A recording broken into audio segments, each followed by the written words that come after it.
Hello, everyone. Welcome back to the podcast. I'm Adrian Lloyd. This is just my stupid opinion. Okay, today I decided to go a little bit different than my normal episodes. For this one, I decided to. It's been a few months since I've done it, so I decided to focus once again on another episode on just the global pedophile rings that are around. What really got me started on this topic was whether it was true or not, but Pizzagate actually got me started. And what I mean is, whether you believe or not Pizzagate was real, what is undeniable is around the time that the accusations were happening at Pizzagate, so about February 2017, January 2017, there were incredibly large groups of pedophile rings that were being busted globally. There was one that I'm going to cover in this episode. It was a giant bust in Hollywood. And there was also another one where up to 900 people were busted in Europe, I believe. And around the same time, there was a website that was shut down where they suspected there was about 70,000 pedophile users getting their child porn from there. So there were these huge busts that were happening. Yet Pizzagate we were being told was not real. And the more and more you look into this dark corner of the world, these pedophile rings, it gets scary. Just how it seems to hit everywhere. It seems every single industry, the more and more I look at it, has some sort of pedophile ring built into it. In this episode specifically, I'm going to cover Hollywood. I'm also going to cover a little bit of elite pedophile rings. Nuts, but that one I'm going to save a lot of political and elite rings for another episode. I'm also going to be talking about two documentaries that I found out during my research into this and I ended up watching. The first one was called Innocence Destroyed, and the second one was called An Open Secret.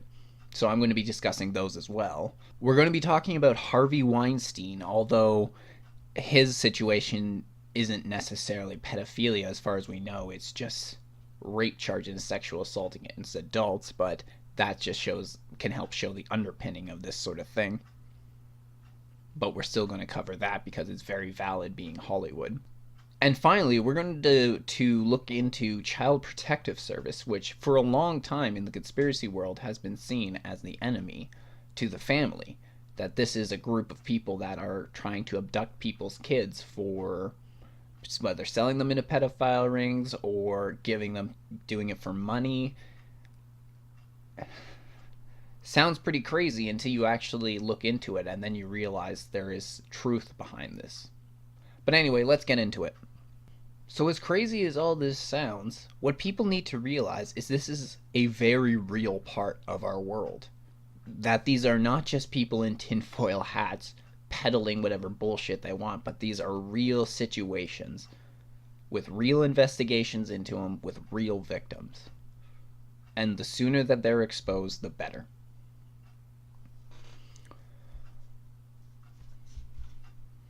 So we get into our first topic today, which is Hollywood. Hollywood has for some time use children in order to sell their products, their movies, their TV shows, whatever. And for a long time, we always hear about children that are involved in the industry who ended up getting molested, abused, raped by adults. And they may seem like isolated cases, but they're really not. That these seem to be embedded in every single corner of the entertainment industry. Whether it be movies, TV, music, that these pedophile rings are so widespread that almost no child going into the industry would not at least be exposed to this. Whether they are a victim or not is a different story. But you're almost guaranteed to be exposed to these child predators by going into that industry. This sort of thing has been talked about by Elijah Wood is probably the most recent celebrity, which last year is when he started speaking about this, about dark, deep pedophile rings inside his industry. But probably the most famous one to bring this up is Corey Feldman. So, in terms of Elijah Wood, he claims that his knowledge is not based on first-hand experience, as the fact that his parents, when he was in the industry as a kid, did all they could to protect him from, well, not just child predators, but drugs, alcohol, and all the bad things that come along with being a celebrity. So he says that his knowledge is mostly based on documentaries and what he's heard through news articles, as well as being in the industry, what he has heard behind the scenes. But Corey Feldman's situation is different. Corey Feldman, when he was a child, he's most famously known for The Goonies, as well as the show Two Corys he did with his friend Corey Haim. But Corey Feldman was a man who, when he was a child, was molested, and his friend Corey Haim was actually raped by somebody in the industry. And as Corey Feldman talks about, Corey Haim was raped by an A-list celebrity, someone who was well known and was a family name. But it wasn't just one victim that targeted these two Corys. Ironically, the name of their show, Two Corys. Corey Feldman talked about how both him and the other Corey had multiple predators coming after them at different points in their career, when they were as young as 11 all the way up to 14, 15, and even older. And in fact, not only was it multiple people, but from this quote that Corey Feldman said, it's the exact same people. He says right here, when asked about this in an interview, he says, let's just say it this way. I know every single person that interfered with his life, Corey Haim's life, and he knew every person that interfered with mine. So this would insinuate that the same predators went after these two Corys. How many other child stars in the industry did they hit? Corey Feldman has been in multiple interviews where he's exposed as much as he could of these pedophile rings inside the industry, but many people have criticized him and said, why won't he name names? Come out and name names before other people do. They're calling him a coward over this, which I think is a little ironic considering he's one of the only real vocal voices in the industry speaking out about it. But the reason that Corey Feldman can't name names is because of California law. He states here in one interview, he says, I would love to name names. I love to be the first to do it, but unfortunately California conveniently enough has a statute of limitations that prevents that from happening, because if I were to go and mention anybody's name, I would be the one that would be in legal problems, and I'm the one that would be sued.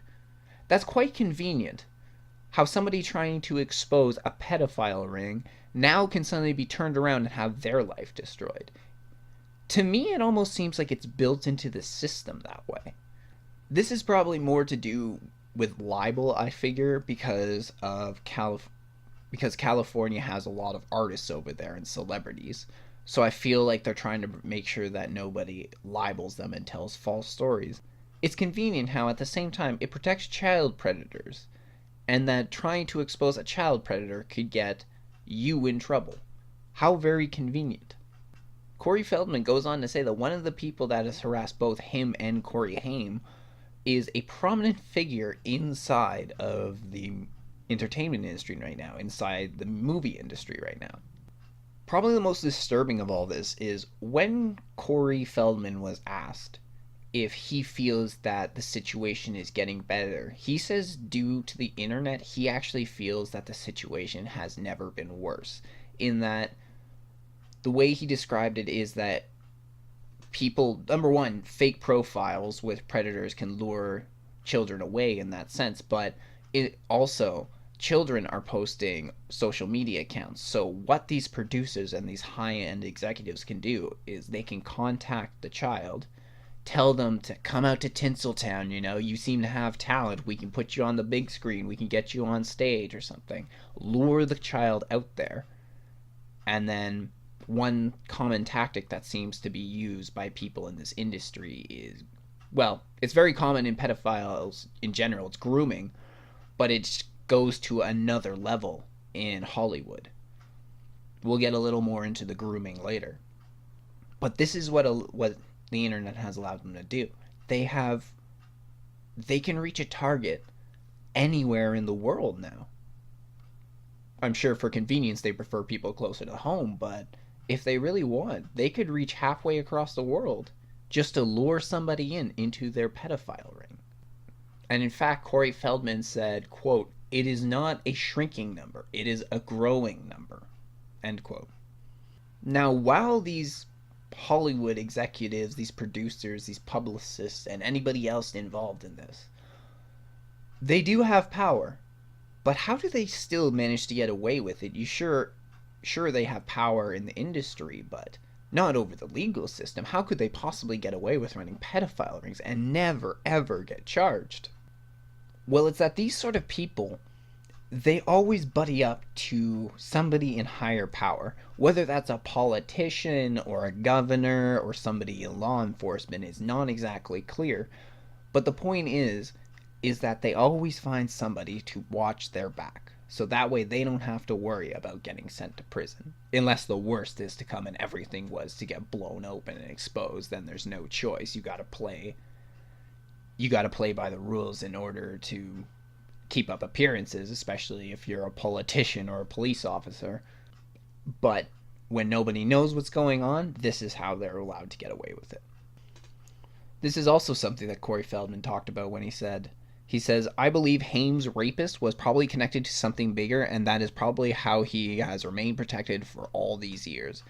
This person uses intimidation and threats as a way to keep people quiet, and all these men were all friends. Ask anybody in our group of kids at that time. They were passing us back and forth to each other." Alison Arngrim from Little House on the Prairie said in an interview, quote, "Everybody knew that the two Corys were being passed around, like it was something people joked about on studio lots. We're not talking about huge executives and directors that I am aware of that were involved in this. These people that I know doing this were publicists. They were photographers for teen magazines, things like that." We'll come back to this whole bit about them being photographers and publicists in just a minute. But right now, we want to get to how did this happen? The grooming process. How were the kids led into this? Well, after they're brought out to Hollywood and the person has inserted themselves into the lives of the child. And one thing I've also noticed is this always seems to be they insert themselves in a way that would be very unusual if you were in any other situation. That if it was out in public and somebody like this warmed up to your child in this way, you would call them out for being pedophiles right away. But these people get involved. They get involved with the family. The parents come to trust them. And it's to the point where the parents trust them so much, they'll allow them to do almost anything with their child.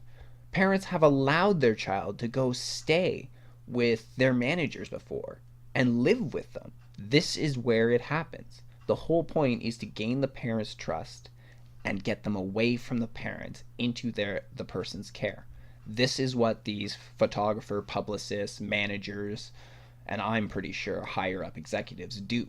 Once they've done this and they start slowly moving themselves closer and closer to the kid in that they start getting more suggestive, what tends to happen is that these pedophiles, these child predators, throw parties.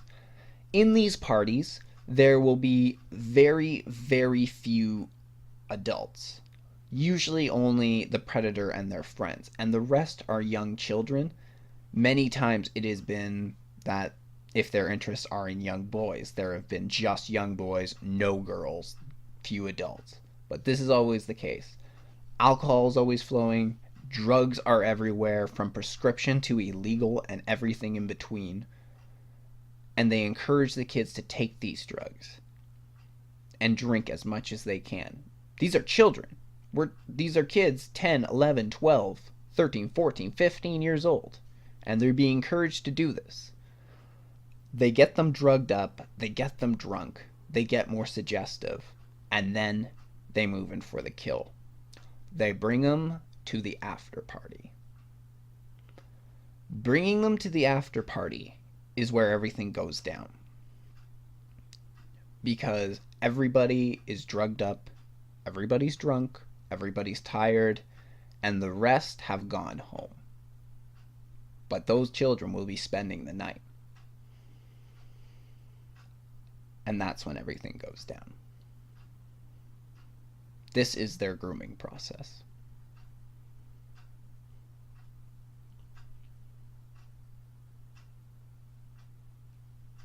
It's disgusting.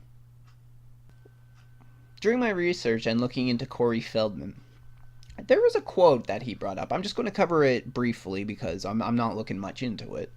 But I thought it was really interesting in the fact that he was asked that about his relationship with Michael Jackson, because Corey Feldman and Michael Jackson used to know each other, used to be very close. And so, with Corey Feldman's history, a lot of people, and Michael Jackson's history, a lot of people have assumed Michael Jackson had molested Corey Feldman. Well, he got asked about this in the interview. And in this interview, first off, he asked people to read the book, but fine. But then he goes on to say, but he was a friend, and our relationship did not end well. We had a falling out, and that was due to the fact that there were definitely a dark side of him. But that dark side was in no way connected itself to pedophilia, in my estimation. So, he doesn't think Michael Jackson's dark side was pedophilia. Yet Michael Jackson went to court, what, 2-3 times for this? One day I'm going to look more into this. If I find anything, I'm going to mention it in an episode. But I just think it's interesting because one of the most famous pedophiles is essentially getting defended by a victim of pedophilia in that he was not a pedophile. That his dark side was in no way connected itself to pedophilia. So, what's going on here? But anyway, returning to Corey Haim, it was actually an A-list actor, or a very high person up in Hollywood, a well-known person, that is claimed to have raped Corey Haim. And this is legit, like I'm not using raped in some sexual assault term, like actually sodomized. But who is this? Who could it be? Especially because people have said it's one of the most recognizable figures in Hollywood right now. Well, we got a couple interesting suggestions. The first one, which I really don't believe is true, came to me more because of a tweet that was sent out a few years ago when Corey Haim died by this guy, Jason Sweeney.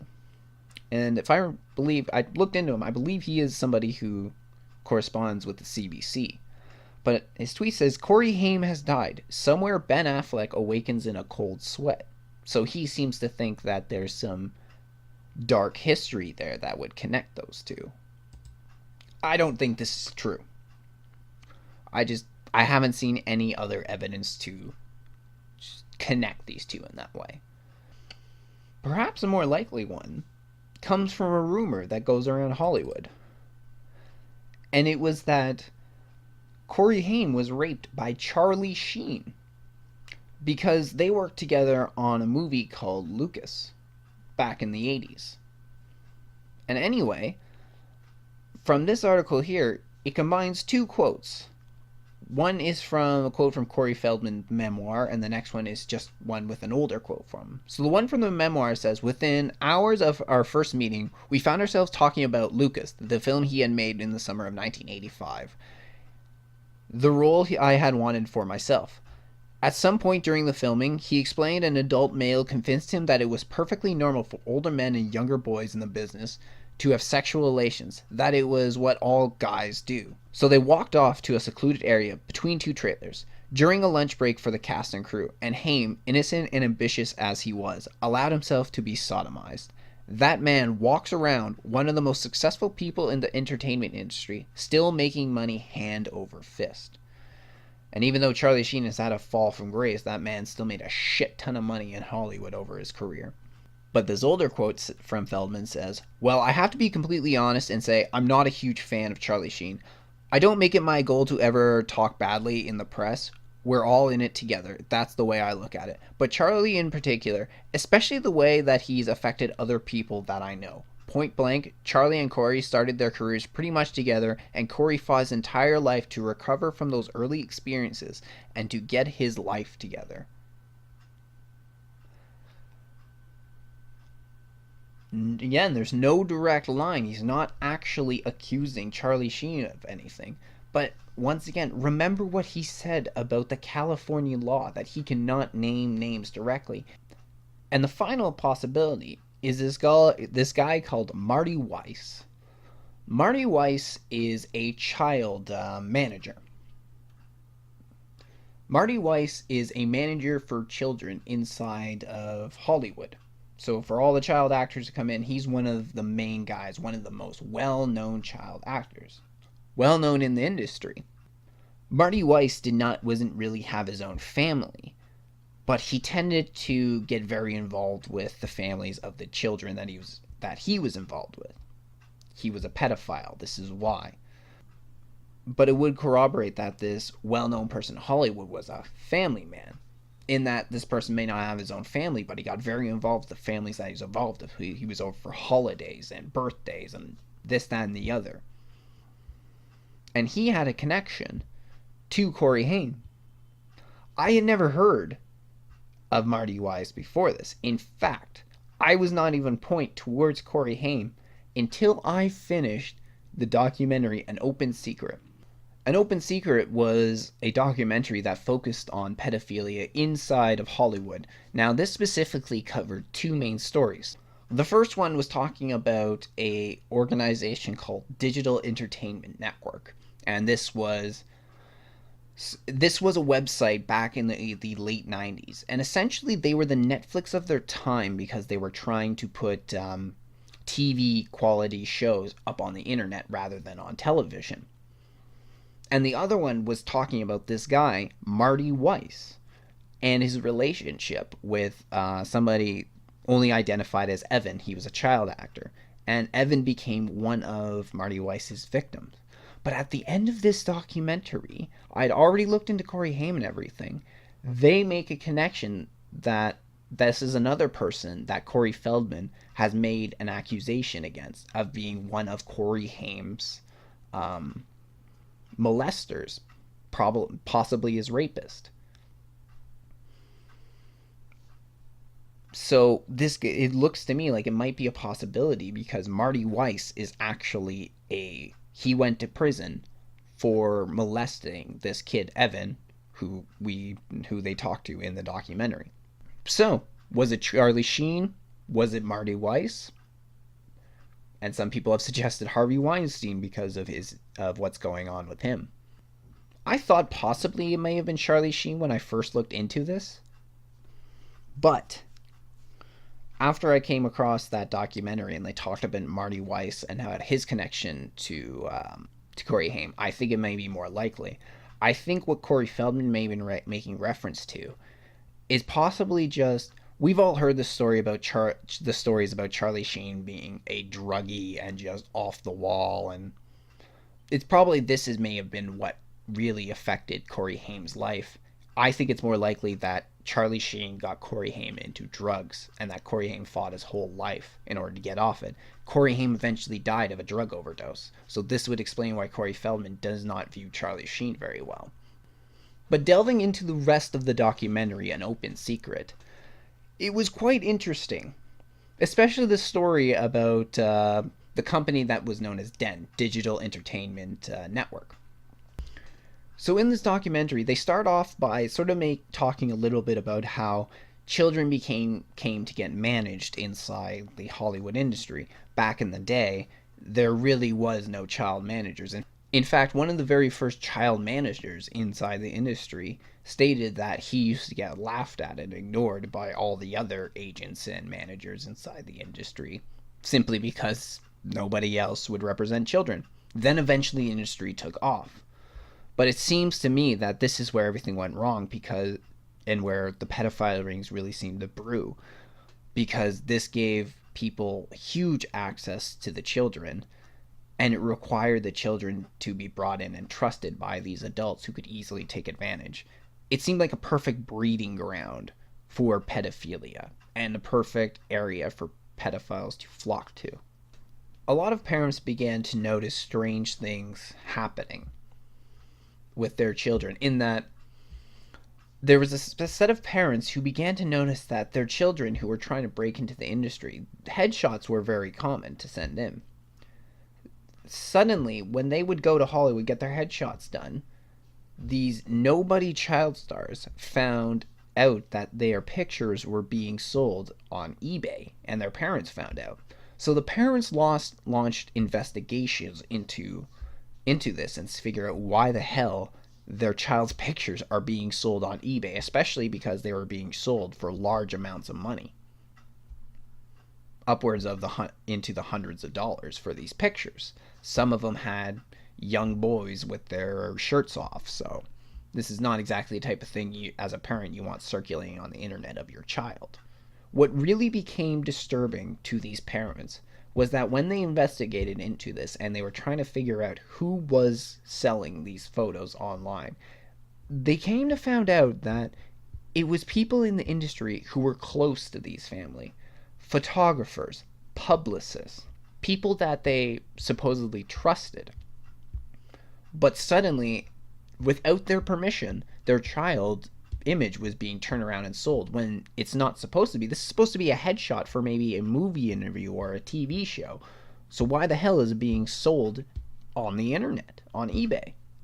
The other disturbing thing is they were starting to notice similarities among the photographers, the publicists. The same people were the ones taking the photos of their child and trying to distribute them, were the same people putting them up online. It always came back to this group of publicists and photographers. One of the big ones was a man known as Bob Villard. He was a publicist active in the 1980s. He's well known for handling Tobey Maguire and Leonardo DiCaprio when they were children. Well, eventually it came out that Bob Villard had molested several children, and due to the fact that his job was active around children, the police weren't sure how many victims there were. So the parents who began this investigation into their children's headshots being put online, they went to the Screen Actors Guild and they requested that the Screen Actors Guild put out a wide notice that the police are looking for victims, so that way more people could come forward. Well, at the time, one of the main chairs inside of the Screen Actors Guild was this guy, Michael Hanna, who was the first person to manage children. He put a stop to that. He didn't want the Screen Actors Guild involvement in this, so he put a stop to it, and because of that, the Screen Actors Guild did not put out that notice looking for more victims against Bob Villard. This was corrupted right from the get-go. This guy, Michael Hanna, was just as bad as the rest of them, and he's a pedophile like just the rest of them. But as we move down the investigative trail, everything is connected, because one of Bob Villard's main subjects that he liked to photograph was a young up-and-comer teen star known as Brock Pierce. It's pretty much undoubted that Bob Villard molested Brock Pierce. Brock Pierce eventually started up this company, Digital Entertainment Network, which I'm just going to call DEN from here on out. He started up DEN with two other people. It was Mark Collins Rector and Chad Shackley. At the time, Chad Shackley was 15 years old, and he was connected with this Mark Collins Rector. From early on when they met, Chad and Mark began dating, and eventually Chad moved in with Mark. And Mark was significantly older than Chad was, who once again was 15 years old. But eventually these two met Brock on a chat site, and they ended up getting together. Through this, they started up the company DEN. And DEN made a lot of money off the start. Eventually that company crashed and burned, and it almost got missed by the media. So what ended up happening was, in the late 1990s, the NASDAQ took a tumble. It went from about 10,000 points down to 1,000. Because of this, many companies lost their fortune, and one of these companies that took a hard hit was the company DEN. And this report came across the desk of a journalist known as John Connolly, and he got interested in DEN, mostly because of what they were doing and how much money they had made. But this led him down a path that pushed his journalist abilities to the limit. He eventually exposed that DEN was targeting young teens, especially young teen boys, trying to bring them in. And from there was a series of sexual abuses that were happening. Sort of like today, how Netflix has drawn in a lot of the younger crowd, of social media has drawn in a lot of the younger crowd. This is what Den did at the time. And as many of you probably remember, we were teenagers when we got started up on YouTube, on Facebook. I mean, I didn't start making YouTube videos till this year, but I remember going on YouTube in fucking grade 7 or something like that. I remember being on Facebook by grade 7 or grade 8 or something.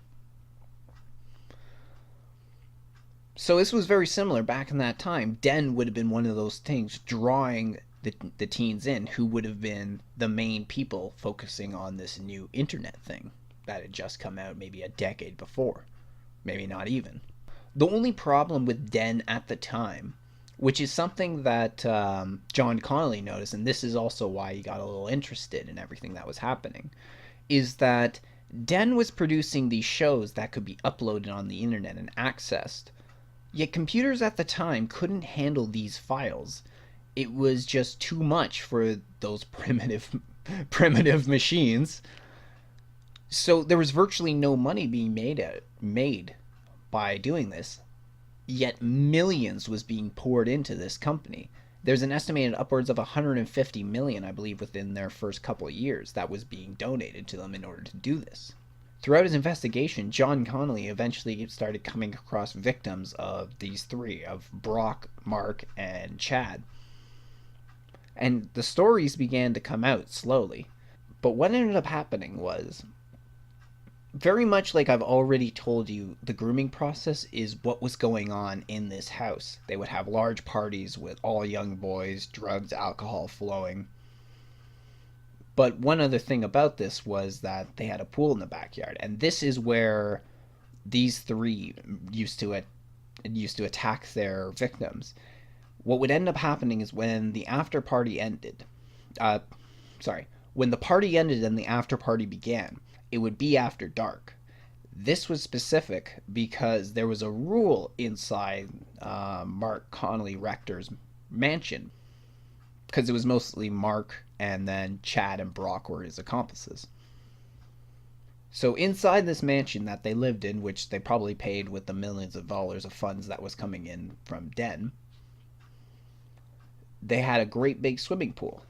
But after dark, the rule was that only skinny dipping was allowed, and that if you were staying the night at the mansion, you had to go into the hot tub naked. These would be children staying here, young 10-year-old boys, 11-year-old, a little bit older. All the way up, from 10 to 16, roughly, was the ages, I believe, they mentioned inside the documentary. And this would be when these three would make their move inside the hot tub. And during this, there were some high-level people that were starting to come out as being at these parties that were thrown by Mark Collins Rector and Chad and Brock. One of them happened to be Bryan Singer. Bryan Singer, it was the director of the X-Men movie. And I believe the X-Men movies that came after, or at least the first trilogy, if I remember correctly. So these were pretty high up people that ended up coming to these parties that were with these little boys. There were countless stories inside the documentary of each victim telling their own situation with these three. The main predator seemed to be Mark out of the other two, but Chad and Brock were also predators themselves. Of all the stories that were told in this documentary, probably none was more tragic than the story of Mark R. Mark R was a teen who went out to Hollywood and got connected with Den trying to be on their shows. And one thing about him was that when he refused to do anything with this guy Mark Collins Rector, his career was threatened. This is another thing that a lot of people in Hollywood, these Hollywood pedophile rings would do, is threaten these careers of these starting out children in order to get them to comply. So eventually, this caused Mark R to comply. He became a victim, and after some time, he moved back home. Because of his experience, he began drinking very, very heavily and fell into a deep depression His parents got to the point where they said that he needed help or he had to leave. He took the help. He even, apparently, according to his parents, he said that even he himself, when they said this, said that he knew that he needed help. So he was well aware of the bad situation he was in. So he goes and starts a detox, and he did the worst thing you can do. He went cold turkey.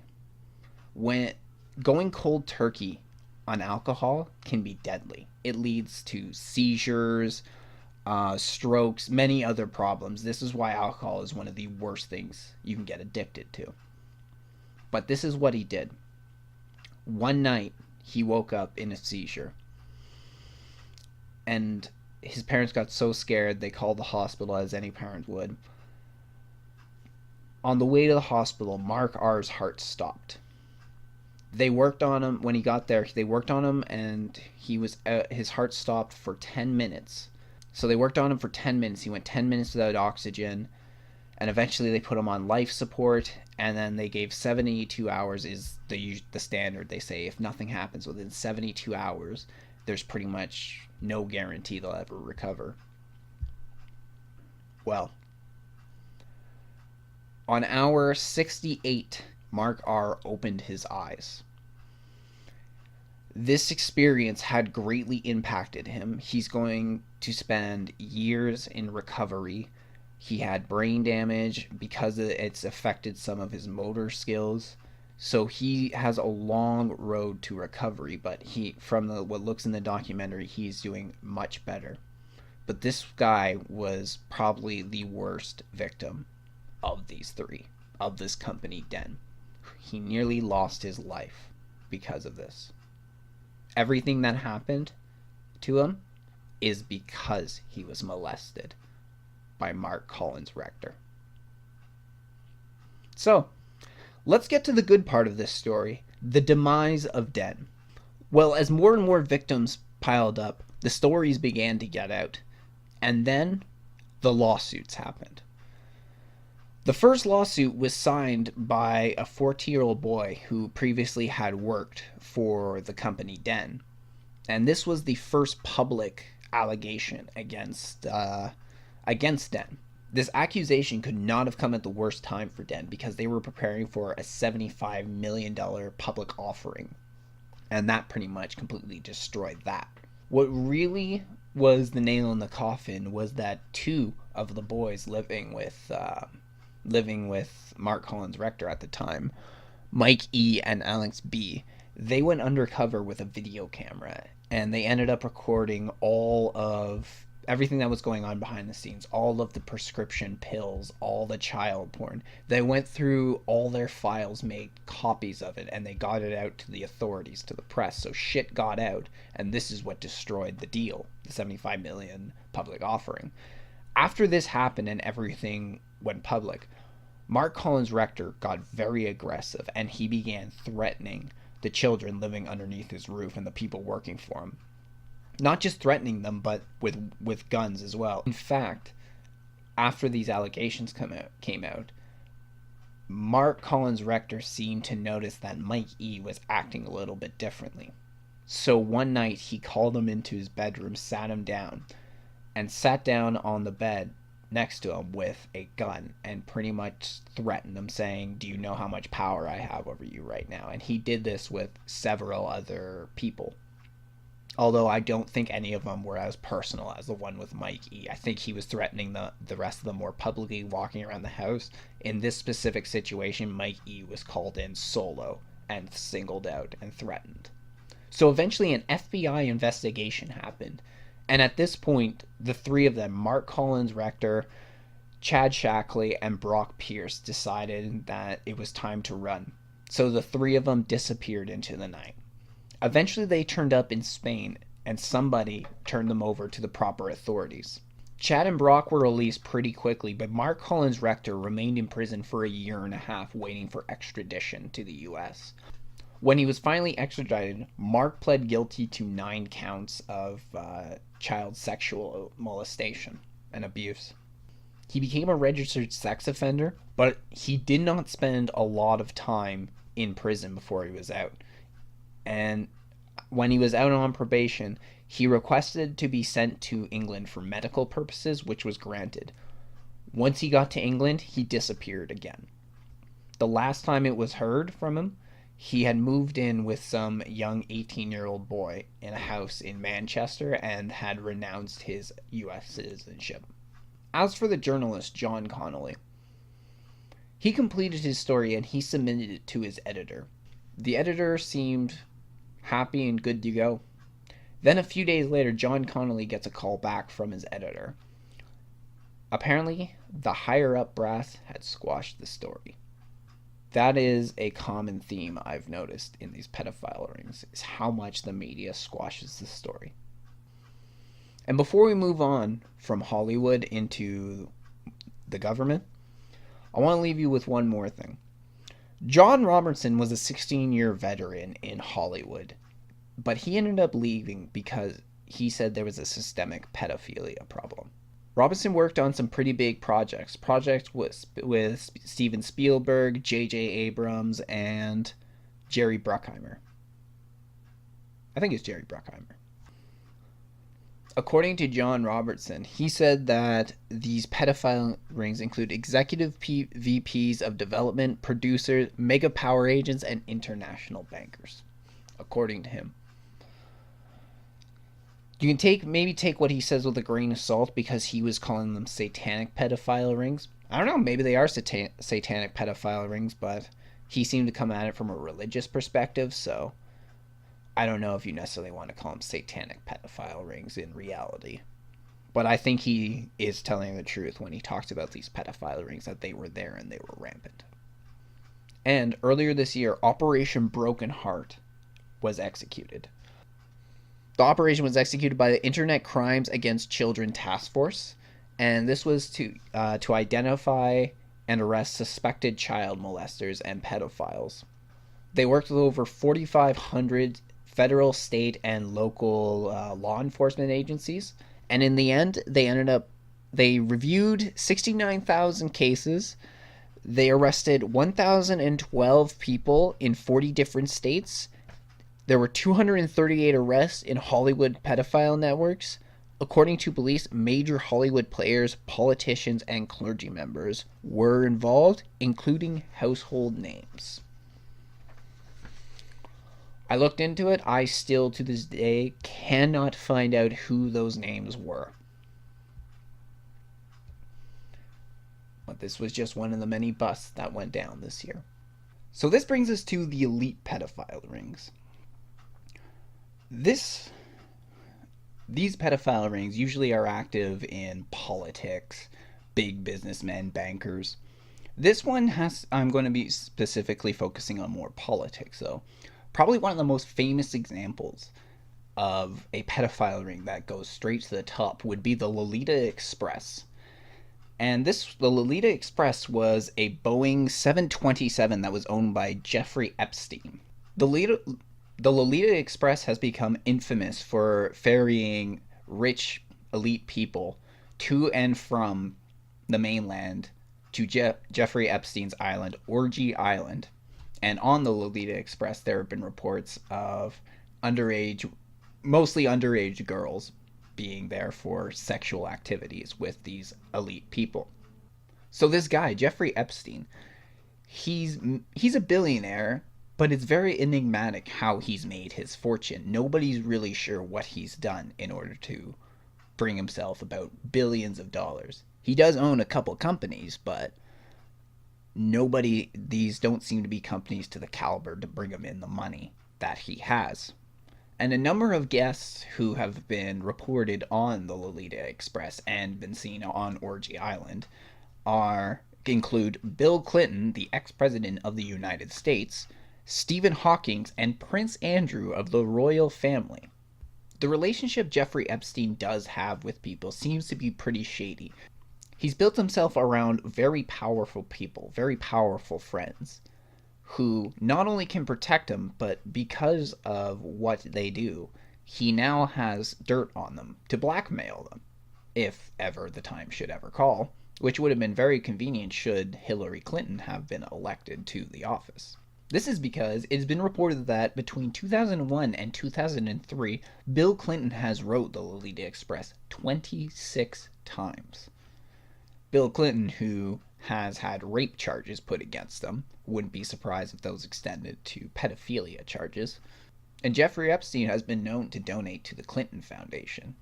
In fact, when the Lolita Express and his orgy island was getting exposed, he made a rather large donation to the Clintons at that time. Probably he was getting their help in order to keep him out of trouble. However, I stated earlier that it would have been very convenient for Jeffrey Epstein if the Clintons had gotten into power. It should be worth noting that the current president, Donald Trump, does have a relationship with Epstein, and he himself has been reported of riding the Lolita Express and being on Orgy Island. Trump has been a frequent dinner guest with Epstein, and Epstein has visited Trump in his Mar-a-Lago home. Some have even alleged that Jeffrey Epstein has recruited one or two of these underage girls from Trump's Mar-a-Lago home. But according to this one article, which lists 7 things you should know about Trump and Epstein, it said, we'll go through them one by one. Trump himself has said that Epstein is, quote, a lot of fun to be with, adding that he admired the sex offender's affinity for beautiful women on the younger side. Quote, I've known Jeff for 15 years. Terrific guy, end quote. Trump once said about a convicted sex offender, quote, he's a lot of fun to be with. It is even said that he likes beautiful women as much as I do, and many of them are on the younger side. No doubt about it. Jeffrey enjoys his social life, end quote. Trump was named in Epstein's Little Black Book. This Little Black Book where he keeps a lot of celebrity names. In fact, one Guardian article alleged that inside of Jeffrey Epstein's Little Black Book, he has A-list celebrities such as Dustin Hoffman, Naomi Campbell, Tony Blair, Michael Bloomberg. But anyway, Epstein's Little Black Book was stolen by a former employee in 2004. The book, nicknamed The Holy Grail by the employee, revealed the name of Donald Trump and listed 14 phone numbers, including emergency numbers, car numbers, and number to Trump's security guard and houseman. Trump has allegedly flown on Epstein's private plane, a hotspot for underage sex orgies. Mark Epstein, Jeffrey's brother, testified in 2009 that Trump flew on Jeffrey's private jet at least once, reports Vice News. Meanwhile, message pads from Epstein's Palm Beach mansion that were seized by investigators and obtained by Vice News indicate that Trump called Epstein twice in November of 2004. Epstein's private Boeing 727, according to one of his alleged victims, Virginia Roberts, was nicknamed the Lolita Express. Roberts recalled unsavory sex orgies on the private plane when she was just 15 years of age with Epstein and his friends. Both Trump and Epstein are named as sex abusers in a case with an underage girl. Radar Online reports that a woman in California identified as Katie Johnson filed a $100 million lawsuit against Trump on April 26, accusing the real estate mogul of raping her when she was just 13 years old. Johnson claims Trump raped her when she was 13 years old and forced her to engage in sex acts by threatening to harm her and her family, notes the Independent UK. She claims that the alleged abuse took place over a 4-month period at underage sex parties held in New York City in 1994. Epstein was also named for alleged sexual misconducts and threats. Epstein admitted to knowing Trump under oath and curiously pled the fifth to Trump attending sex parties with underage girls. So the quote, as it goes when asked by the lawyers, is, have you ever had a personal relationship with Donald Trump? What do you mean by personal relationship, sir? Have you socialized with him? Yes, sir. Have you ever socialized with Donald Trump in the presence of females under the age of 18? Although I'd like to answer that question, at least today I'm going to have to assert my 5th, 6th, and 14th Amendment rights, sir. So he refused to answer the question when asked about sexual parties. How very interesting. And finally, the last two is, at least one of Epstein's underage sex victims was recruited from Trump's Mar-a-Lago, which he frequented often, as I was stating earlier. Trump was subpoenaed in 2009 for his connection to Epstein's underage sex slave rings. Trump was denied ever being served, even though the fact we seem to have multiple witnesses that would say that he was there. So it would seem that Trump is actually just as guilty as everybody else in doing this, which then makes something a little bit interesting to me. I remember a while back, um, Alex Jones, when talking about Trump, who's a big Trump supporter, Trump can never really do any wrong in Alex Jones's eyes. You can actually, this can be confirmed if you go watch, if you go listen to the Joe Rogan Experience, episode 911. It had Alex Jones and Eddie Bravo on. And in this interview that Joe did, in this podcast that Joe did with Alex, Alex said that during the interview that he did with Trump, after the interview, Trump apparently said to him that they are going after the pedophiles and the sex rings that is involved at the elite level. Yet when I look at this, it almost seems to me like, well, Trump was active in this. Then why would he be trying to destroy all his friends? The more I look into Trump, the less I believe his MAGA, Make America Great, the system is fucked and I'm going to make it right quote. But it seems to me like he's almost a plant. It seems to me that he's actually bumping shoulders with the status quo, people of the status quo. So how then can we expect Trump to actually change the system, and why would he change the system? And we have a few different stories from victims who are making accusations against Jeff Epstein. Here's one by a woman named Mary. It says, 3 years after the profile ran, Palm Beach police officer Michael Pagan got a disturbing message. A woman reported that her 14-year-old stepdaughter confided in a friend that she had sex with an older man for money. That man's name was Jeff, and he lived in a mansion on a cul-de-sac. A friend of a friend, Mary said, told her that she could make hundreds of dollars in 1 hour just for massaging some middle-aged guy's feet. Lots of other girls had been doing it, some 3 times a week.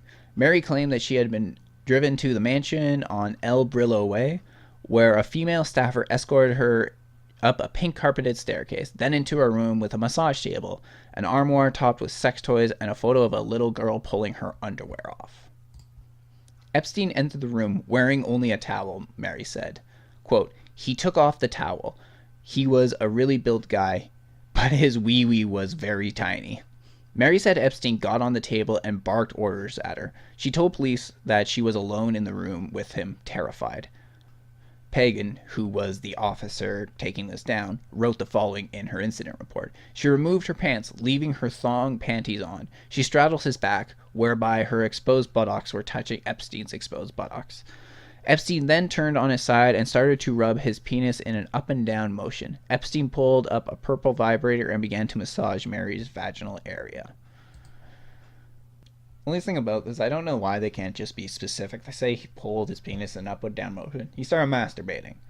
And he put a vibrator next to her vagina. That's what happened, not her vaginal area.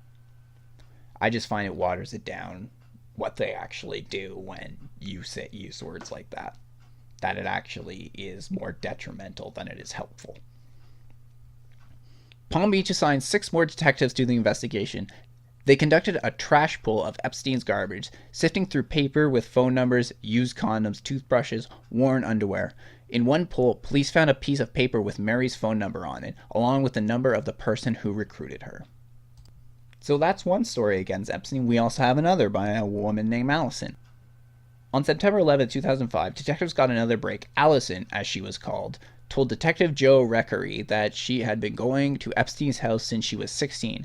Allison had been working at the Wellington Green Mall, saving up for a trip to Maine, when a friend told her, quote, you can get a plane ticket in 2 hours. We can go and give this guy a massage and he'll pay $200.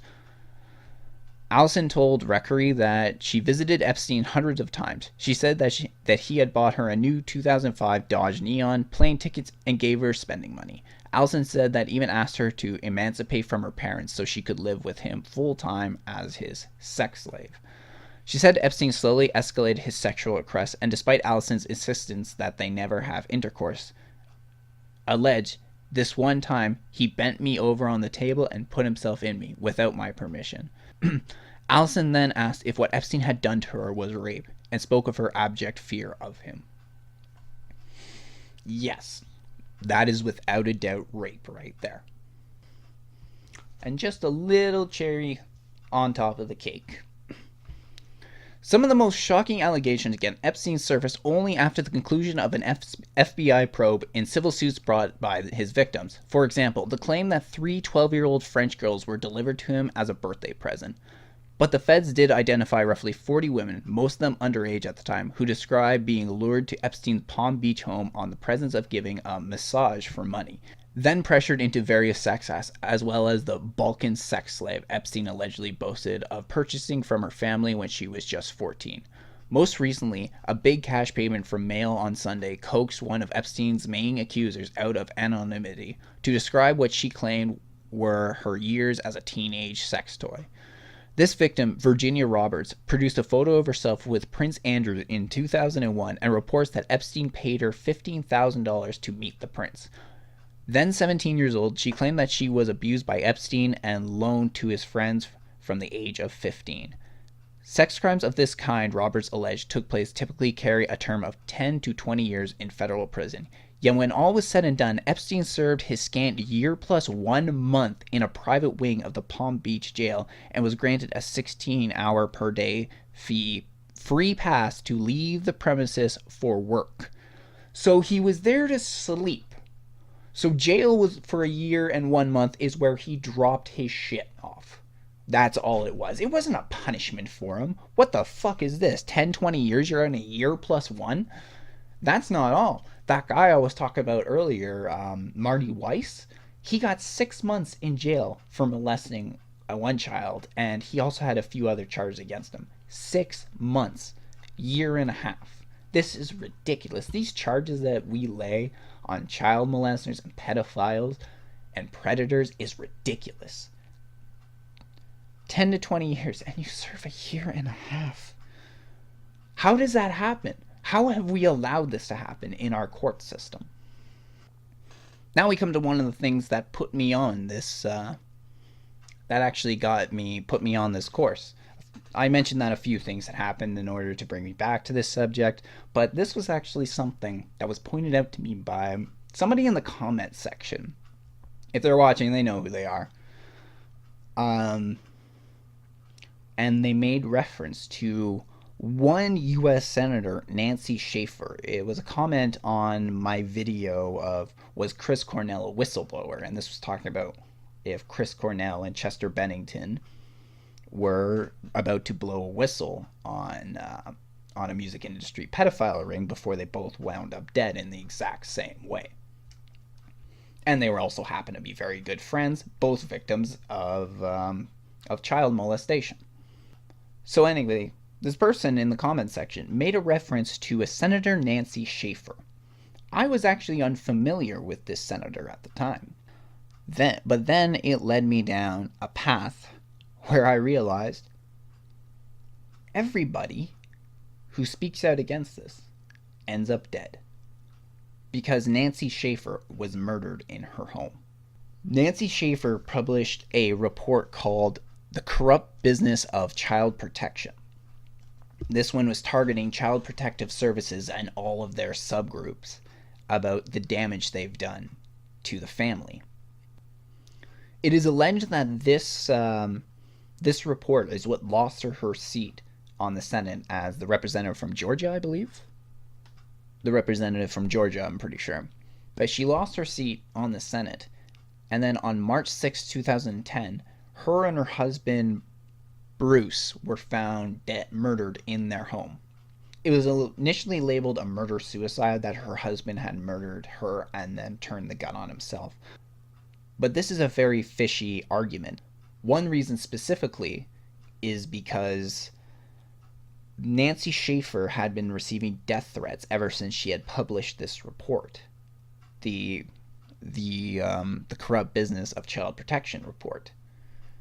She'd received death threats, and then she winds up dead. It doesn't seem like much of a coincidence. Another reason why this is a fishy reason is because there's no indication as to why Bruce would do this. There was no indication that they were having marital problems. He wasn't having problems at work as far as we know. He wasn't under extreme stress.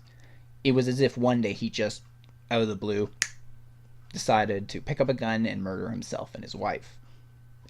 No history of depression as we can tell. And there are rumors that when she was murdered, Nancy Schaefer was putting together an expose on Child Protective Service and was looking to get it abolished. Then she was murdered in her home. Her report was shocking, to say the least. The stories that she told were unbelievable that it was allowed to happen. She told a story of one young mother who had her children taken away, and out of desperation she was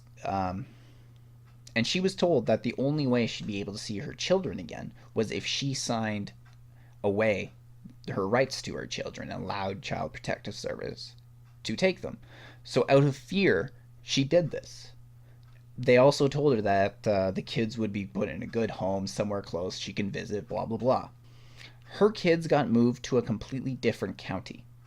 When her children were placed in foster care, it turned out that the foster parents were wrongly told that they were allowed to adopt this child, while the mother's being told there's a possibility that she could get her kids back one day. So already we're having problems because neither side can determine who's going to be the new permanent parents. But eventually the mother goes to court over this, and it turns out that this foster family has 18 other foster children living with them at any one time. And the foster mother, was involved in a sexual relationship with the caseworker. Talk about everybody working against the mother.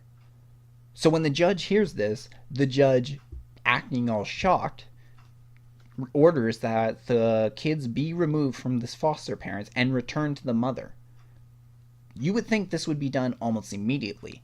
Nah, the mother had to wait a long time before this happened. The kids were eventually reunited with their grandmother. Within a few days of being reunited with the grandmother, for no reason, the judge from this case decides that the children are now going to be moved to stay with their father, who is across the country and has shown zero interest in being in his kid's life before.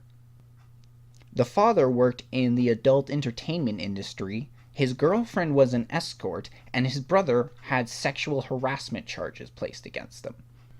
After keeping the kids out there for a while, the father moves back to where the kids originated from, and strikes up a very odd relationship with the foster parents that those kids stayed with for a while.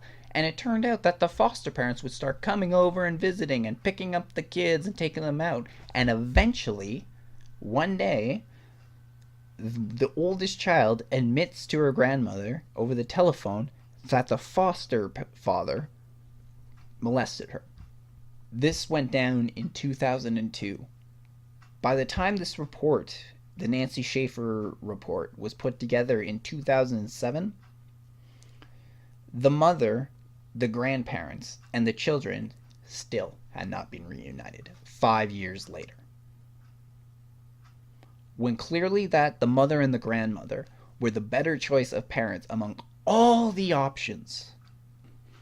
Schaefer's report was damning in that it blew the doors wide open as to what was really going on behind the scenes of CPS. In her report, she says the Department of Child Protective Services, known as the Department of Family and Children's Services, DFCS, in Georgia and other titles in other states, has become a protected empire built on taking children and separating family. This is not to say that there is not those children who do need to be removed from wretched situations and need protection. This report is concerned with the children and parents caught up in legal kidnapping, ineffective policies, and DFCS who does not remove a child or children when a child is enduring a torment and abuse.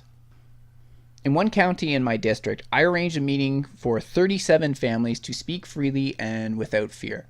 These poor parents and grandparents spoke of their painful, heart-wrenching encounters with DFCS. Their suffering was overwhelming. They wept and cried. Some did not know where their children were and had not seen them in years.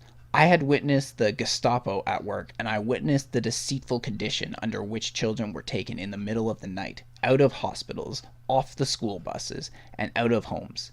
In one county, a private drug testing business was operating with the DFCS department that required many, many drug tests from parents and individuals for profit. In another county, children were not removed when they were enduring the worst possible abuse. Due to being exposed, several employees in a particular DFCS office were fired. However, they have since been rehired either in neighboring counties or in the same county again. According to the calls I am now receiving, the conditions in the county are returning to the same practices that they have been before the light was shown on their deeds. Having worked with the probably 300 cases statewide, I am convinced there is no responsibility and no accountability. The problem is because a number of state employees, their jobs rely on the fact that kids are being taken out of their homes. These are lawyer, court personnel, judges, caseworkers, psychiatrists. These are all the people that benefit from this. Their jobs are tied in for how many kids are actually coming to see them, how many kids are being taken out of their home. The problem really ramped up when Bill Clinton released his Adoption and Safe Families Act. And what this act is, it gave monetary compensations to CPS firms that removed kids from families and placed them into foster homes. The money would then be seen by the department when the child was adopted out of foster care. Some counties would give up to $4,000 per child, and if the child was a special needs child, you could get upwards of $2,000 more dollars. So we're talking $6,000 for one child. This has essentially created a business model for Child Protective Service, giving them a reason to remove children from parents and wreck families, because they are getting quite a nice set of dough out of that, aren't they? And a great quote by Senator Schaefer during her report is that the money keeps flowing as long as the child is out of the home. And that really seems to be the business model of CPS. She also said that there was no financial resources and no real drive to unite the family.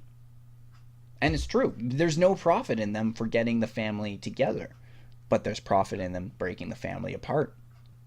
And some of the requirements for parents to see their children again are ridiculous. Some are forced to go on medication. Some have been told they have to divorce their spouse. And the spouse could have not done anything. It's not like the spouse is an abusive one.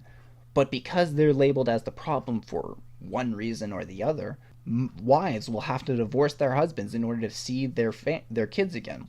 Of course, this is just leading to lots of families that, in turn, are divorcing, but the husband and wife just live together and continue their relationship, but just on the record, they're divorced. But that's ridiculous. Unless they were actually like a molester or an abuser, there's no reason for you to say something like that.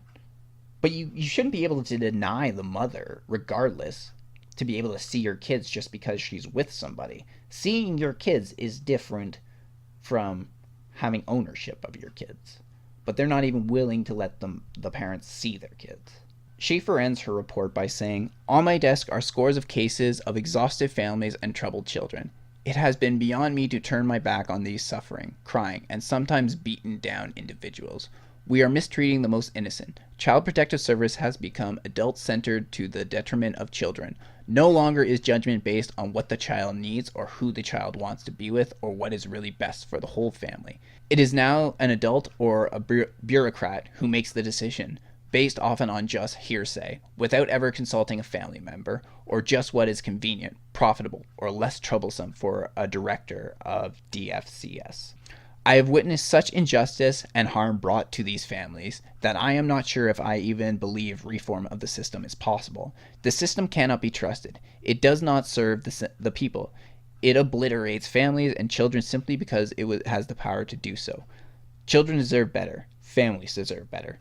It is time to pull back the curtain and set our children and families free." Almost everything that Nancy Schaefer said in her report seems to be corroborated by another article. And this article was an interview between an ex-Child Protective Service agent. His name was Carlos Morales, and he ended up writing a book called Legally Kidnap, A Case Against CPS. In this article, he ends up saying, I'm guilty of working for CPS. Within CPS, I did not help children. I hurt. I did not protect families. I helped ruin them. I did not work to benefit society. Instead, I helped imprison it. Child Protective Service is an agency which damages and controls society from within by allowing the state to take over the lives of children. As family judge Brian Lindsay put, there is no system ever devised by mankind that is guaranteed to rip husband and wife or father, mother, and child apart so bitterly than our present family court system. We need to abolish Child Protective Service immediately, Morales says. Standing in an office while two kids beg me to go back to their home, I begin retreating back into my inner child. I imagine how I would have felt if I was 7 years old and a Child Protective Service investigator told me I couldn't stay with my mom anymore. Their mother had committed the crime of respecting her child's desire to play outside. Paperwork has already been checked by the supervisor, the judge had backed it, and now I had to find a placement. I put them in my car and we drive. The tears continue, my guilt is overwhelming, and I grant them over to a temporary shelter. 2 court proceedings, tens of thousands of dollars out of the mother's pocket, and 5 bottles of ADHD medication for the kids later. The mom is given back her children. All because she let them play outside. When you see the tears of children begging for their mother, when you see children drugged because the government gives incentives for doing so, and when children die in part because of your actions as a CPS drone, you stop believing in reform. I fell for political hope. I had faith I could be the good guy working for the state, that I would be different. We all imagine that we'll be the hero in our story, but I was not. My faith is gone, and reason has replaced it. The state is a religion, and the political reformers are keeping the faith strong. The only way out is complete abolition. There are currently an estimated 400,000 children under CPS care, and of those 400,000 children, 80% of them weren't taken because of sexual abuse or because of physical abuse. No, 80% were taken because of neglect. While there are many very real-life consequences to neglecting a child, it is clear that CPS is not really talking about any of these issues when they discuss neglect. Neglect can mean your child playing outside. Neglect can mean your child is too fat. And in fact, in 40% of the cases, the child is taken away because the parent is smoking pot. They take these children for these reasons, and they put them into a system which will guarantee them about 7 to 8 times more likely they will be abused. They're 3 times more likely than the average child to be put on medical drugs. They are 6 times more likely to die in an abusive home, and half of them will be homeless by the age of 18.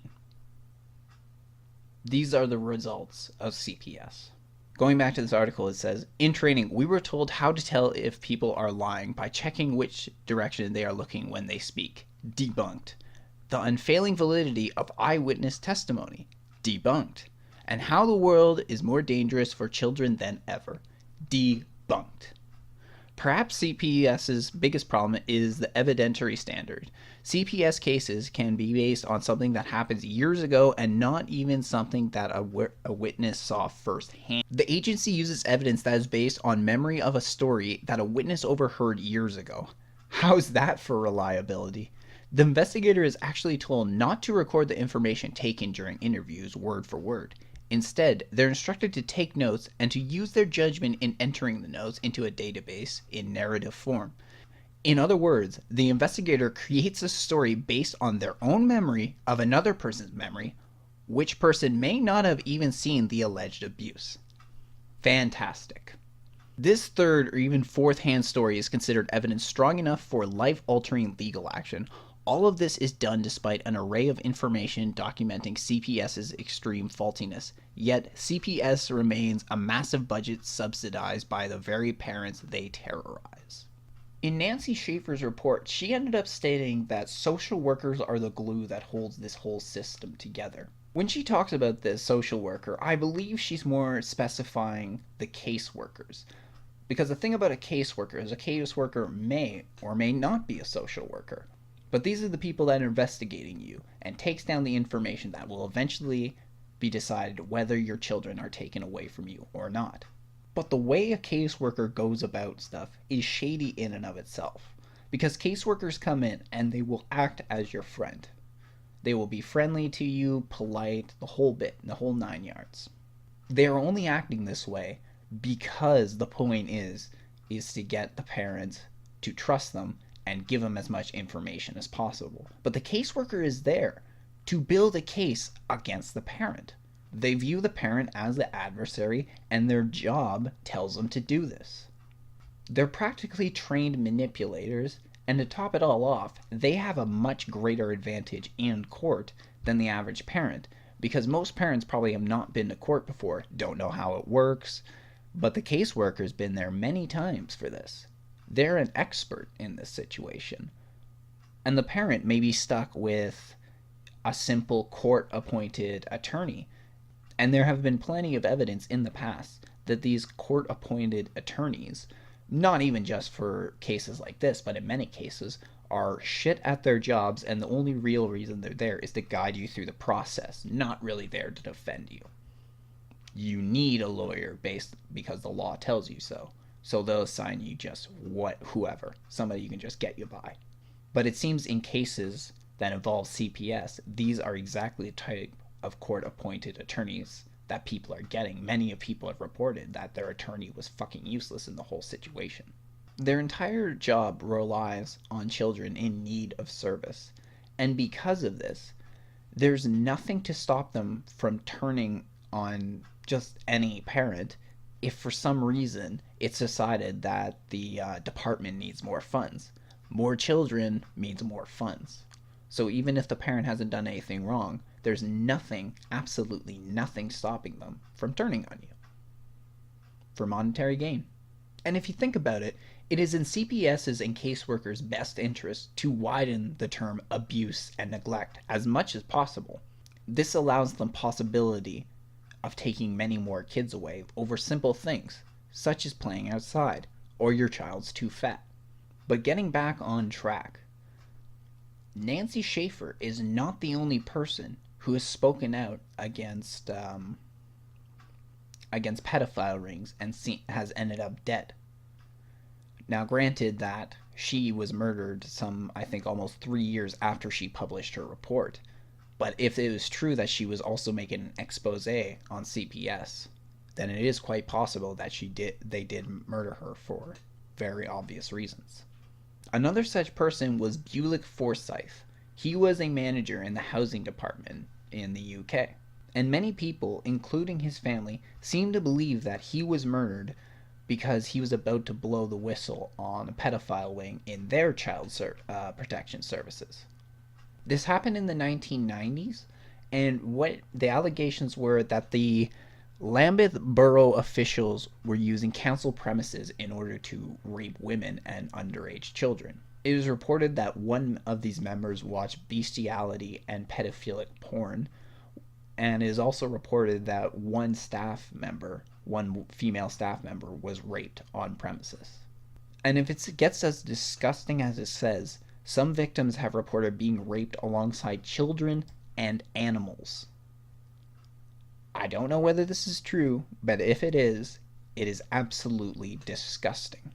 This allegation involves senior council members, yet the worst that ended up happening is that a few council members lost their jobs. They were fired. That was it. If these allegations were even remotely true, then a full-blown investigation should have been done into this. But for some reason it gets covered up, and for some reason Bulick Forsyth ends up murdered. Some of these accusations, though, are undeniable that there are actual pedophile rings. A good example of this was a scandal in UK Parliament. An investigation was launched into the former Prime Minister of Great Britain. It was called Operation Conifer. And it was that this former Prime Minister raped dozens of children in his time in office. Sir Edward Heath was Prime Minister from 1970 through 1974. During this time, these are when the allegations are said that he raped these dozens of children. It is also said that the establishment knew about it and willingly covered it up.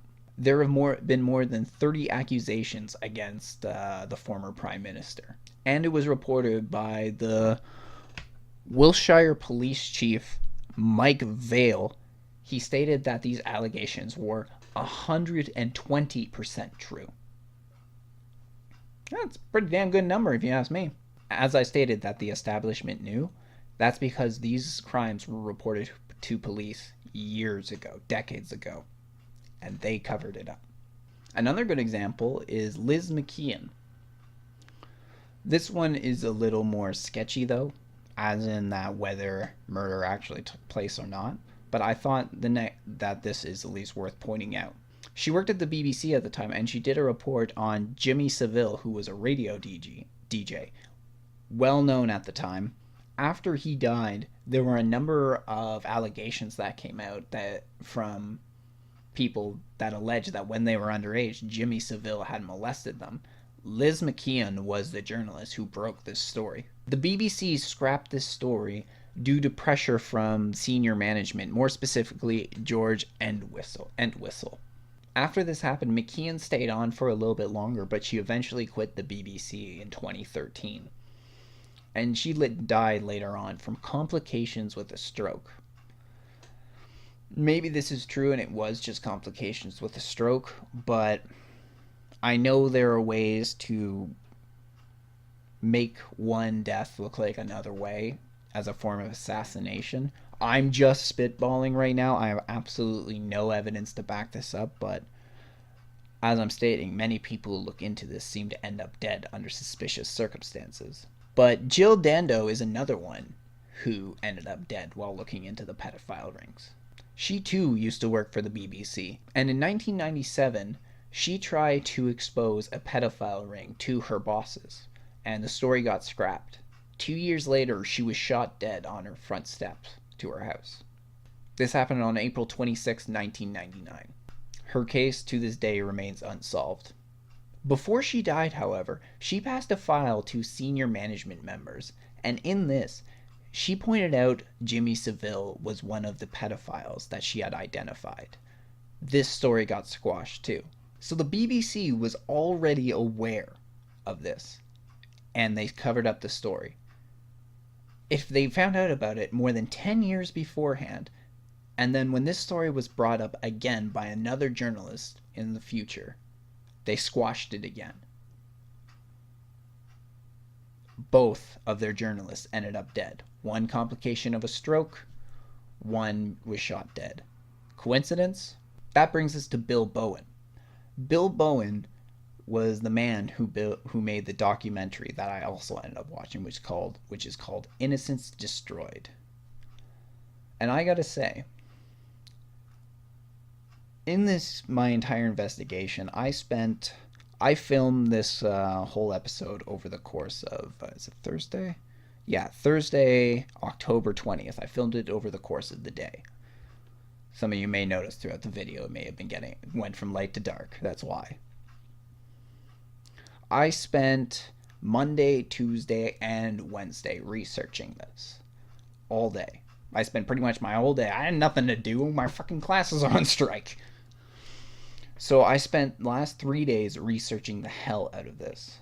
I came across some disturbing stuff. Some disturbing stories.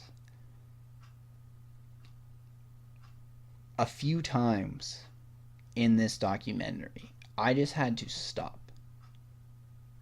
I could not believe what some of the things that I heard in this documentary, some of the pictures I saw.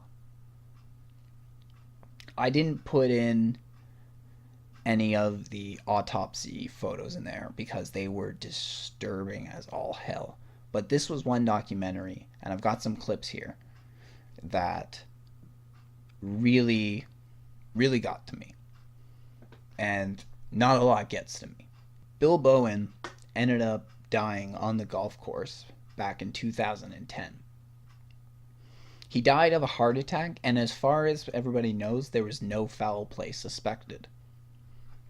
But I would like to point out that this is yet another person who was exposing pedophile rings. This one, in this documentary, he was specifically going after Child Protective Services and all of their sub-departments. But once again, another person exposing pedophilia and child abuse ends up dead. I'm going to save the documentary clips for the very end, because not only is some of it really tough to watch, but I think it is a good way to leave off this episode. But before we get to there, I would like to go over just before I came across the documentary and watched it, there was an article where this guy Bill Bowen was discussing what was the point of this documentary, how he got into doing this. So I just want to read at least a little bit of that article first. So this was written, I believe, 2009, maybe 2010, just before the documentary came out, and a little bit before he died. But anyway, he says, 4 years ago, I was approached by a father who was in the process of losing his children through a termination of parental rights case against him, brought by the Department of Human Services in Klamath Falls, Oregon. Oh, that's what it is, Oregon. He told me that the official certified transcript of his hearing had been altered to reflect admissions he had never made and evidence and testimony never given. I honestly did not believe him, but agreed to look into the matter a little bit. What I found was like reading a horror story, the worst one I had ever read. His certified transcript had been changed from the original audio recordings made in the courtroom. This is something he makes reference to in the clips that I show. Not one of the well over 1,000 alterations in the transcript favored the parents. The changes were made only favored CPS, and those transcripts had been sent to the Court of Appeals in Salem, Oregon, by the father's indigent court-appointed attorney. I took my findings and a lot of evidence to the attorney who refused to address it with the appeals court. Somehow, when the appeals court found out, they gave the attorney 4 extra months to get and present the evidence, but cautioned that they only wanted to hear about the altered transcript and no other issue. The attorney argued everything under the sun weekly when he submitted his new brief, except for the altered transcript, and the court said that they had no choice but to refuse to overturn the lower court. It turns out the Office of Public Defender Services has a general counsel. His secretary has some relatives that wanted to adopt some blonde-haired, blue-eyed children, and his father's kids were that and extremely beautiful. Those 3 children were given to the family of the secretary and the judge, Roxanne Osborne by name, allowed them to be adopted before the appeals court ruled. The state then argued that it was too late and so sorry that the couple lost their 3 children. By the way, the crime the father had been charged with drinking 2 beers after he had been told that he was off probation, and it was admitted that he was told that. Then the probation department revoked the probation and called it threat of harm, and their 3 children were given to the parents who were not even certified or in line to adopt. I was outraged, as was the local senator I took this case to, and DHS CPS thumbed their nose at that senator and just continued on. The stories do not get any better from there. That, as you're going to see inside the clips that I provide for you.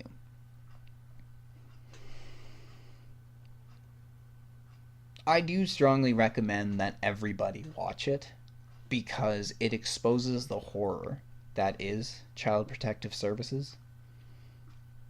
But if you don't have a strong stomach, then it would not be a good idea. Not really bringing joy and cheer in my podcast today.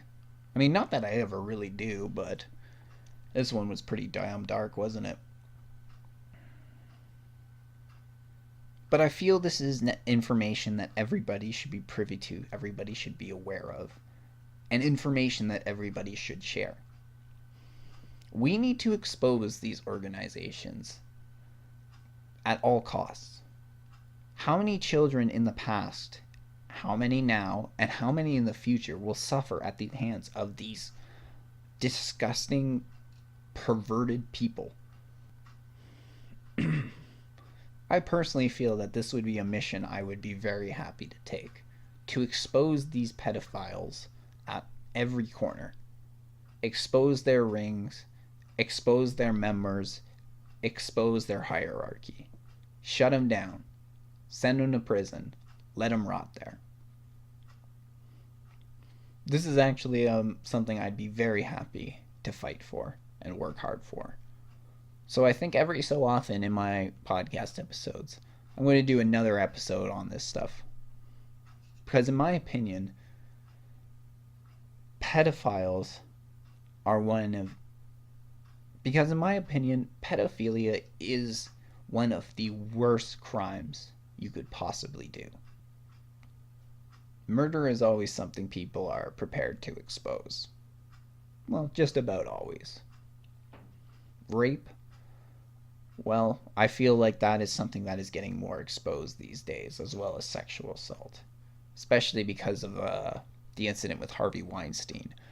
I was going to cover that, but I didn't end up doing it because this episode ended up turning out real long. And since then, there's been the Me Too, hashtag Me Too.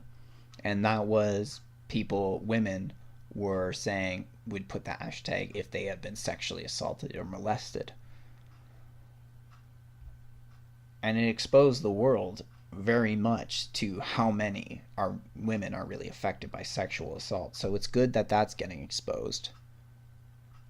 Some took the hashtag too far in that, and they started hashtagging that all men did it. Not even going to get into that. But I feel like these pedophilia and pedophile rings are one of the last things anyway, that people don't want to talk about, aren't prepared to talk about, and don't want to hear. But it's something that everybody has to hear and know. So I want to thank you for joining me today, and I'm going to leave you now with probably one of the most shocking and damning documentaries ever made, and it was only 25 minutes to a half an hour long. You're not going to see the whole thing here. I'm just showing you the highlighted clips. But I have linked both An Open Secret and Innocence Destroyed in the sources below, so feel free to go and check out the full things. And I strongly recommend that everybody check out Innocence Destroyed. It was damning, it was powerful.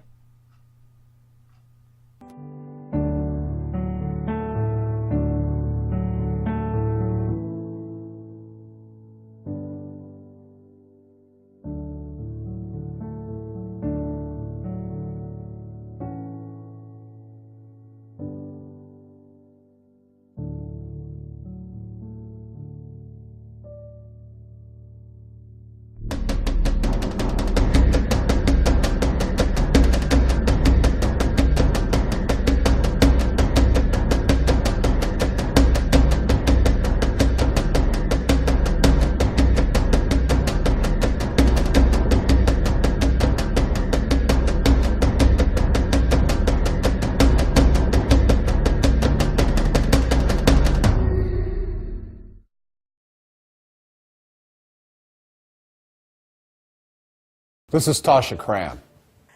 I found out that my daughter had been murdered a month after she died. At the age of 19, she had a baby, and the baby had a thyroidal condition that required a very expensive and specific type of medication. Tasha left Washington State because of an abusive relationship she was in, and she traveled to Oregon in order to try to obtain medical insurance for her child so that she could get that vitally needed medicine. Instead, the state of Oregon, CPS, charged her with medical neglect when she asked for that help and took her child from her. Tasha was told that her daughter would be placed either with the foster parents, who Tasha knew loved the little girl and would take care of her, or with her aunt in Washington State, who had a licensed medical foster home. And Tasha was quite comfortable with that. Instead, unbeknownst to her, the little girl was sent to live with an aunt and uncle of the abusive father in Mexico.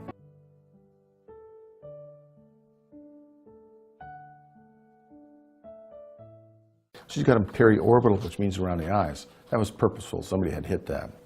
A child to get bruises around the kidneys, somebody had to hit her. On the abdomen, somebody had to hit her. Lacerations to the kidneys, somebody had to hit her. Violent force trauma. It shows no self-defensive wounds, which means, the girl has been used to this for a while, so she just allowed it to occur. because it was her fault, she would think. When neighbors felt sympathetic for her and offered her food, one time she was offered soup, which she accepted and ate, and she had both of her hands placed onto a hot stove. Once they were burned, the aunt and uncle then rubbed toothpaste into them to teach her not to take food from people.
Hell she was forced to endure is almost unimaginable. Well, you got a cerebral palsy child here who looks like she's around 10 or 12 years old. And cerebral palsy kids, which I treat a lot of, they're the happiest freaking kids in the world. Cerebral palsy kids love to hug, love to be touched, love to be kissed. Though you may not want me to say this, I'm going to say it, which is going to sound really nasty coming from a physician speaking to normal people. This looks like roadkill. It looks like even parts of clothing or sheets from the bed are interwoven in this muscle and skin, and the ulcerations are all the way through the skin completely, some of it down to the internal organs, all of them down to the bone. The heels are eroded, the backs of the calves, the buttocks, the coccyx, the tailbone, the lumbar spine, the thoracic spine, all the way up to the cervical spine and the back of the head. And I can't see any muscle integrity at all in this child. The nerves over there are still alive. Feeding her would have been impossible. Cleaning this at this point, say even a month before, this child would not have survived. Someone needs to speak for Danielle.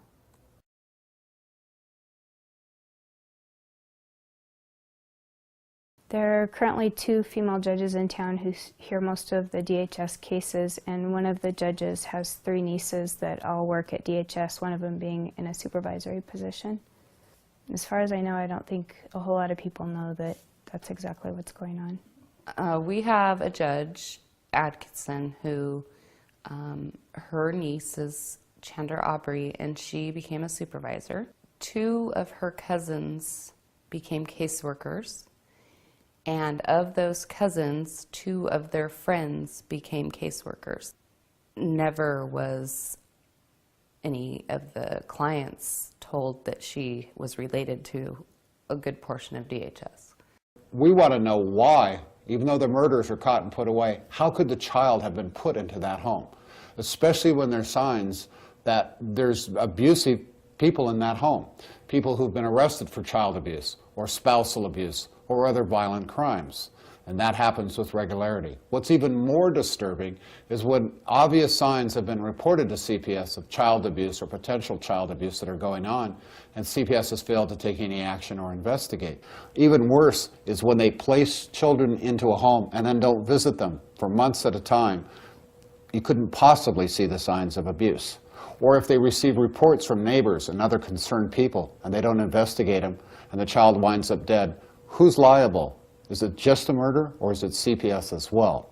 But perhaps the most disgusting thing we've ran across is when the CPS caseworker or supervisor turns out to be the abuser of the very children they're placing in these homes. We discovered one judge in Klamath County that actually instructed a CPS worker who was under hot cross-examination by a parent's lawyer, that if that CPS worker was uncomfortable answering the questions asked of her by the attorney for the parents, even though she was on the stand and she was under oath, that worker did not have to answer those questions. That's incredible.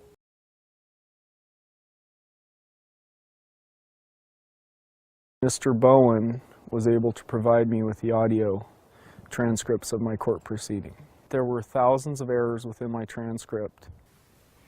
I was employed as the Klamath County Human Resources Manager for Klamath County, and I was employed as a court transcriptionist for the State of Oregon Judicial Department.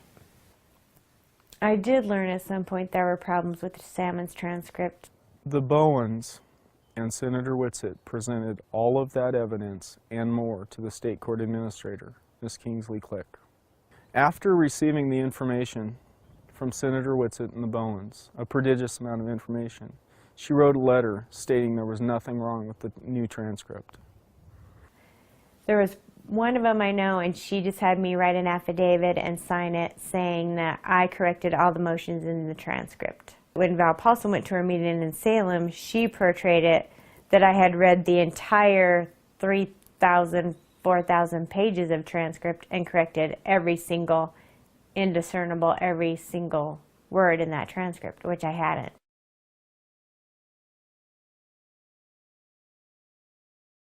When I went to Mexico after 3 years of not knowing, no closure, because they allowed my daughter to be buried in foreign soil, I went there to see if it was even my kid. But when he tried to get her coffin out, and he kept hitting her against the rocks, the bricks, I told him she'd taken enough abuse in life, and I went in after her, and I handed her out. I finally got a hold of my daughter again. I laid there with her for 5 minutes and asked her to forgive me for trusting the system to do right by her.